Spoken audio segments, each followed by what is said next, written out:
புத்தியுள்ள பிள்ளை இது கெட்டு நிக்க போவதில்லை.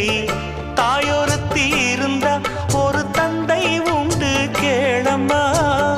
தந்தை ஒண்ணு இருந்தா பெத்த பாட்டி இன்றி போகுமா? தெருவோரம் கிடந்தும் அனாதை இல்லை. உறவென்னை வெறுத்தால் தினம் தருவேன் தொல்லை.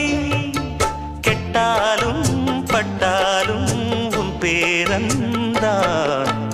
என்னடி ஞான பெண்ணே, உண்மை சொல்லடி ஞான பெண்ணே. நடந்தால் 2 அடி, இருந்தால் 4 அடி.